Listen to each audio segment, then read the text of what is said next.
इसलिए देखा कि वो बंदा कांग्रेस का था। धीरज साहू देखिए, जो गलत है तो गलत है, ठीक है, हम भी चाहेंगे कि धीरज साहू जैसे जितने भी लोग हैं सामने आए, लेकिन वो बंदा इसीलिए पकड़ा गया कि वो कांग्रेस का है। क्या बीजेपी के वालों के पास नहीं है? उससे 2 गुना 3 गुना 4 गुना है, लेकिन चूंकि सरकार में बैठे हैं और यही हमारी देश के माहौल बना है, लाइव चलाकर पूरे जनता को दिखाने लगते हैं कि क्या हो रहा है, नहीं हो रहा है। जनता के लिए नया रूल रेगुलेशन बनाएंगे। हम लोग उन व्यवस्थाओं को बदलेंगे जिन व्यवस्थाओं में अब तक हम लोग बंधे हैं।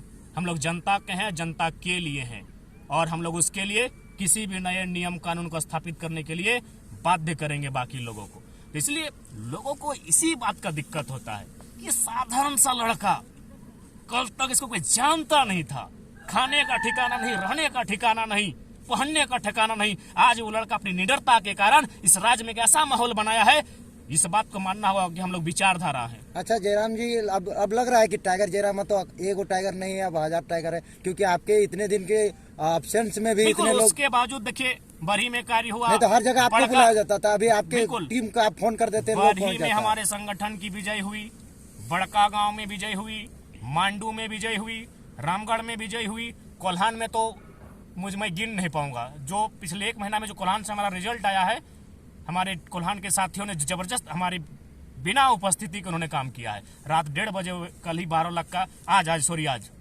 तो ऐसा नहीं है। हम लोग विचारधारा बन चुके हैं और हमें आलोचनाएं हमारी और हमारे लिए गलत बातें वही लोग मनगढ़ंत कहानियां बताते हैं जो पॉलिटिक्स में है। आप किसी गांव में जाइए, खेतों में खटने वाले किसान से पूछिए, फैक्ट्रियों में काम करने वाले मजदूर से पूछिए, जयराम महतो कौन है। अगर वो हमारे लिए नेगेटिव कहेगा, हम उस समय बैक आ जाएंगे। वो हमें नेगेटिव नहीं कहेंगे। नेगेटिव कौन कहते हैं? जो पॉलिटिक्स में है, जो प्रखंड अध्यक्ष है, जो जिला अध्यक्ष है, जो मीडिया प्रभारी है, जिसका मोबाइल रिचार्ज होता है, जिसको 2 नली गली सड़क पुलिया मिलता है, तो जाहिर सी बात है वो अपने नेता का गुणगान करेगा ही। अगर हम उसकी जगह होते तो शायद हम भी वही करते। लोग तो आपके बहुत सारे चाहते हैं, आपकी जिस तरह से बातों को रखते हैं, लोगों को हक अधिकार दिलाते हैं, दिल से चाहते हैं, लेकिन चुनाव सामने है। चुनाव में बहुत सारे ऐसे आपके जैसे नए युवा अच्छे विचार वाले लोग चुनाव में आते हैं, लेकिन उस तरह का नहीं दिखा पाते जिस तरह से लोगों को भाषणों में काम करके दिखाना, एक प्यार जो मिलता है। तो इस तरह का आप कैसे लोगों को उस भावनाओं में लाइएगा? देखिए, समय लगेगा, लेकिन ऐसा नहीं कि हम लोग नहीं कर पाएंगे। पार्टी वाला कहता है कि बूथ स्तर में काम नहीं कर रहा है, लोगों को तो दिखा रहा है, बूथ मजबूत नहीं कर रहा है। जो अगर ये सवाल कर रहे हैं, जो पार्टी वाले अगर हमारी इस तरह आलोचना ही कर रहे हैं कि हम लोग बूथ पे काम नहीं कर रहे, तो बढ़िया बात है, रास्ता में बता रहे हैं, हम बूथ तक जाएंगे। देखिए, सबसे पहली बात है कि ये सच्चाई है कि हम लोग नई पार्टी हैं, हमें समय लगा है, लेकिन इसका मतलब ये नहीं कि हमारी आइडियोलॉजी गाँव तक नहीं पहुँची।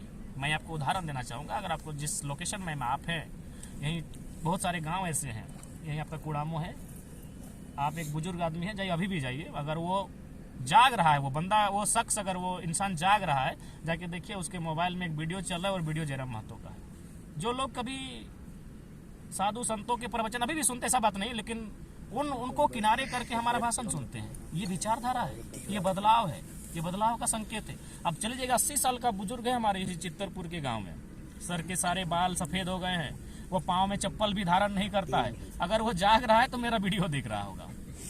अच्छा, बदलाव है। एक सुनने में आया कि आपके संगठन का एक मामला आया, बिशुनगढ़ के कोई एसआई को अरेस्ट कराया गया। बिल्कुल, आप कह रहे थे कि हमारी अनुपस्थिति में क्या हो रहा है। हमारी अनुपस्थिति में एसआई को वहाँ प्रेम नायक, आपका प्रेम नायक जो हमारे मित्र हैं, हमारे संगठन के साथी हैं, एसआई पर गाज गिर चुकी है। वो पीड़ित परिवार आपको आवेदन भी आपकी टीम को दिया गया था? टीम को उन्होंने बकायदा एक सभा में आवेदन भी दिया था।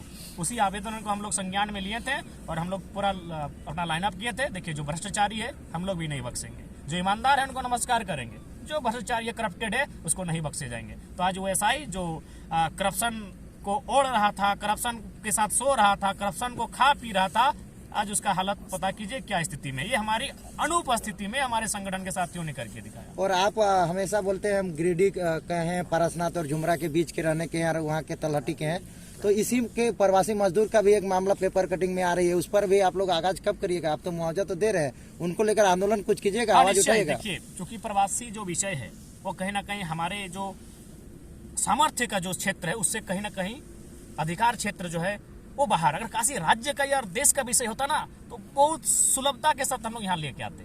तो उसके लिए हम लोग जो प्रक्रियाएं हैं उसके माध्यम से हम लोग उनके तक पहुंचेंगे। बाकायदा उनसे हमारी वीडियो कॉल में टेलीफोनिक बात हुई और उनके दर्द के साथ, उनकी पीड़ा के साथ हमारा पूरा संगठन एक परिवार की तरह उनके साथ खड़ा है और हम लोग इस पर चाहेंगे, इस पर कोई अच्छी राजनीति ना हो, ना पक्ष ना विपक्ष ना त्रिपक्ष, सब मिलकर उनके वतन वापसी के लिए हम लोग रास्ता तैयार करें, हम लोग एक साथ रहेंगे। लगातार चल रहा था, मीडिया पूरा कवरेज कर रही थी।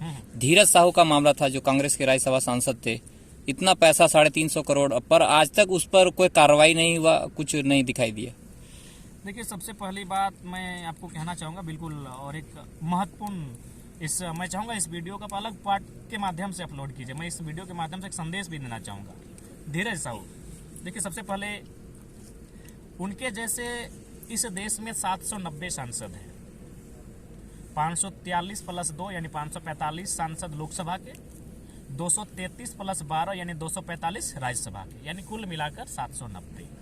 चलिए, हमने उनमें से 90 को हम प्रणाम, मेरा दिल कहता है कि 90 लोग ईमानदार होंगे, 90 लोग ईमानदार होंगे। चलिए, उन 90 को हम माइनस करते हैं, अब बच गए 700 सांसद। ये बहुत गंभीर विषय में बात कर रहा हूँ क्योंकि देश की सारी समस्याओं का समाधान इस विषय पर है।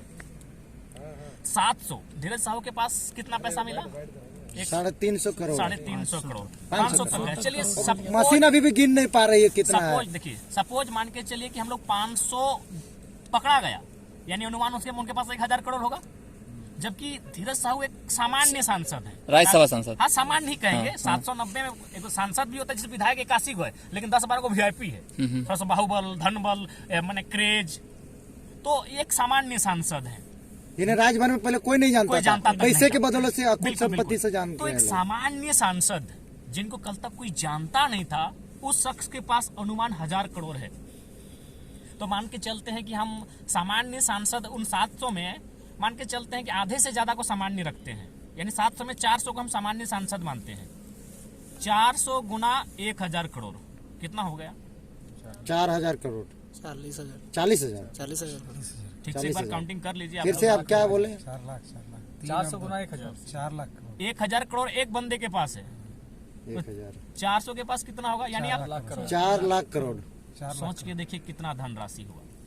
चूंकि 400 मैं सामान्य सांसद गिन रहा हूँ, अब मैं बात करता हूँ बाकी 300, उनमें से लगभग 50 के आसपास केंद्रीय मंत्री हैं, 50 के आसपास केंद्रीय मंत्री हैं। मैं ईमानदारी से अगर कहूँ तो इनके पास कितना था? 100 करोड़ ना, सॉरी 1000 करोड़ ना, उनके पास नहीं करने से भी 10,000 करोड़ होगा।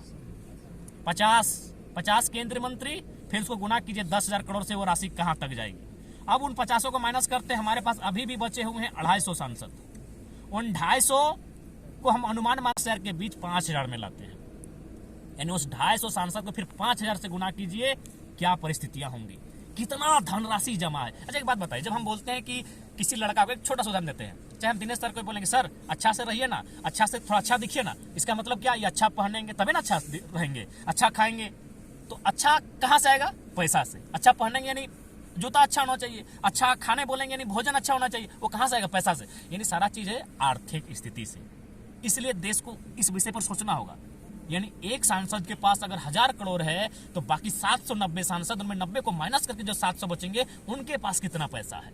तो कहाँ राज गरीब है? राज तो अमीर ही है। राज भी गरीब नहीं है और न ही देश गरीब है। मुट्ठी भर लोगों के हाथों में देश की संपत्ति है, इसीलिए आज ये देश की दशा है। भगत सिंह ने एक कथन कहा था, मैं इसको पुनः कोट करूंगा, कि कोई भी इंसान इतना अमीर नहीं होना चाहिए कि दूसरे इंसान को खरीद ले, और कोई इंसान इतना भी गरीब नहीं होना चाहिए कि उसे अपने आप को बेचना पड़े। ये माहौल देश में बन चुका है। ये तो आप पुराने भाषणों में भी तो देते हैं। ये माहौल देश में बन चुका है कि कुछ लोग किसी को खरीद लेते हैं। खरीद लेते मतलब अपने घर में लाकर पशुओं की तरह खटाते हैं, उसको साफ करवाते हैं, जो भी करते हैं काम, जो एक जानवर की तरह से काम लेते हैं वो। यानी एक इंसान दूसरे इंसान को खरीद चुका है, और वो जब अपने आप को बेच चुका है, रीजन क्या था? पैसा। और वो पैसा कहाँ है?